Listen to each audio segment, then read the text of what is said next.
Voltamos a apresentar a Tribuna Independente, hoje com a presença do médico, psiquiatra e psicanalista, o Dr. Flávio Gicovati. Psicoterapeuta, né, Dr. Flávio?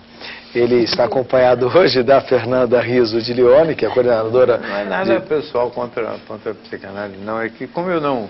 Psicanálise é um termo que tem que ser usado assim, para quem frequentou os cursos da Sociedade de Psicanálise, etc. E eu fugi da escola, tudo no meio do caminho, de todos os cursos. No caso aqui, São Alfredo. Né? Então, eu não posso me autodenominar uma coisa que eu não sou. Então, me perdoe pelo chamamento equivocado. É um elogio indevido só. Mas vamos lá. É um elogio indevido. Indevido. Então, o Dr. Flávio Gicovati é o convidado de hoje da Tribuna Independente. Ele está ao lado da Fernanda Rizzo de Leone, que é a coordenadora da psicologia do Hospital Sírio-Libanês, e também o Alfredo Simonetti, que é psiquiatra e psicanalista.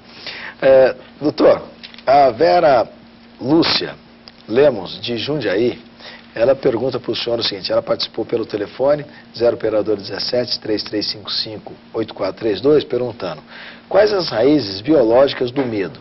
Ela pergunta se existe algum medicamento para neutralizá-las. Existe alguma razão biológica para o medo, doutor? Agora já começa a complicar. Medicamento existe, né? As raízes exatas para o medo, eu confesso para você que não sei. Eu sei que existem pessoas com mais e outras pessoas com menos medo. E principalmente pessoas com mais ou menos facilidade para associar, vamos dizer assim, e correlacionar eventos intermediados pelo medo. Quer dizer, uma pessoa tem um acidente de automóvel e pode ficar traumatizado com um acidente só e nunca mais andar ou querer dirigir. Outras pessoas têm 10 acidentes, alguns até graves, e não fica com medo, quer dizer, não desenvolve esse quadro fóbico ou não associa uma coisa à outra, né? De todo modo, desde o tempo em que eu trabalhei em Londres, eu trabalhei com um indivíduo que era um grande especialista em fobias, né, que hoje é um professor de psicopatologia da Universidade de Londres, chama Isaac Marx, e ele estava iniciando os estudos com o uso de antidepressivos como calmantes ou tranquilizantes para o medo. Quer dizer, era o anafranil, tofranil na época, né, o uso de antidepressivo como tranquilizante para o medo. Quer dizer, parece que o medo se beneficia. Inclusive, ele não gostava de usar diazepínicos, quer dizer, Valium, Lexotan, essas coisas, porque ele achava que isso aí ajudava momentaneamente, mas não ajudava a desfazer as associações, porque o objetivo era mais de curar mesmo as fobias ou os quadros de pânico, como depois vieram a ser chamados. Na época nem se tinha pensado na palavra, mas na verdade o mecanismo já existia. Então, os antidepressivos são usados como tranquilizantes muito eficientes para o pânico e são adjuvantes no tratamento de todas as fobias. Você ajuda o indivíduo a perder medo de avião dando medicação antidepressiva. Hoje se usam alguns remédios mais recentes, mas eles são muito eficientes. No medo da felicidade, não sei quanto ajuda, viu? Francamente, eu acho que aí a gente tem que enfrentar mesmo a seco, porque também tomar remédio para aguentar ser feliz no amor não tem muito cabimento, né? Fernanda, eu gostaria de sua participação, por favor. Gostaria de voltar, doutor Flávio, num tema que a gente estava falando antes do intervalo. Queria pedir para o senhor fazer um paralelo entre infelicidade, inveja e medo, por favor. Então, a inveja é um problema, porque ela é uma emoção complexa, porque ela depende já de uma certa intermediação da razão. Quer dizer, uma emoção que depende da intermediação da razão no sentido seguinte: eu tenho de mim um determinado juízo, né?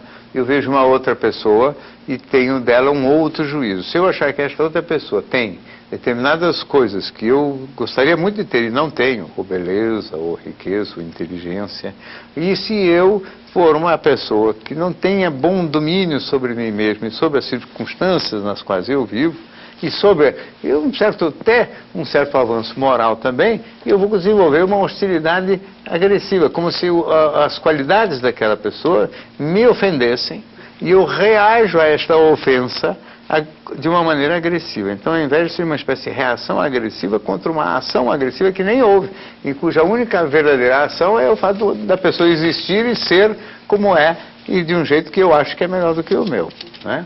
A inveja é própria das pessoas que estão frustradas em alguma área, né? Numa sociedade muito competitiva, como é o caso da nossa, ela é quase que onipresente, não é?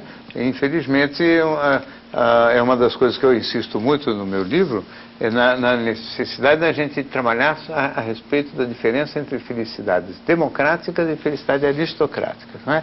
A felicidade aristocrática seriam aquelas que, raras, aquelas coisas, se você considerar, e se a cultura considerar como valor, você ter beleza extraordinária, riqueza, magreza, sucesso, fama, não é? Evidentemente que isto será privilégio de um número desprezível quase de pessoas, não é? Que serão as pessoas, vamos dizer assim, supostamente felizes porque têm todas essas características, o que, se isto for verdade, se isto for fonte mesmo de felicidade, condena a infelicidade 99,9% da humanidade. Não é? E a nossa sociedade faz isso, porque louva valores que não vai dar para todo mundo ter. Então é uma sociedade que nos impulsiona na direção da infelicidade e da inveja, e da agressividade e da violência urbana, e da violência contra a qual depois se usam todos os instrumentos policiais, como se isto fosse suficiente, como se não fosse necessário refletir muito mais profundamente sobre os valores que a sociedade está atribuindo às coisas, não é? Se a gente, ao contrário, atribuir, vamos dizer assim, valor efetivo à felicidade sentimental, é importante dizer o seguinte: o fato de eu ser feliz no amor não aumenta nem diminui a chance de você, que está em casa, ser feliz ou infeliz no amor. A minha felicidade não exclui a felicidade do outro. A minha riqueza exclui a de algumas pessoas, mas a minha felicidade sentimental não. O fato de eu ser uma pessoa decente também não impede ninguém de ser decente. Muita gente pode ser decente, quantos quiserem. Cabe todo mundo neste barco da felicidade democrática. Do amor, da decência, da disciplina, das virtudes de caráter, de ser uma pessoa que persegue objetivos pessoais, daquele que cultiva leituras, a música, o cinema. Todas estas coisas são acessíveis a todo mundo. Se nós vivêssemos numa sociedade que valoriza isso acima da beleza, da riqueza, da fama e da magreza, seria muito mais fácil de imaginar uma sociedade feliz. Então, a inveja, eu acho que tem a ver com a estrutura social, com o peso da cultura sobre nós, não é? Você tinha falado também do medo. Infelicidade e inveja estão sempre juntos. Numa cultura desse tipo só pode haver infelicidade, porque a grande maioria das pessoas não vai conseguir ter as coisas que são valorizadas erradamente, né? O medo é o medo de tudo, né? O ser humano tem direito de ter medo, porque a gente vive aqui numa incerteza danada. Então, na verdade, precisaria ter um pouco mais de aconchego e um pouco mais de solidariedade entre as pessoas para que esse medo pudesse diminuir um pouquinho.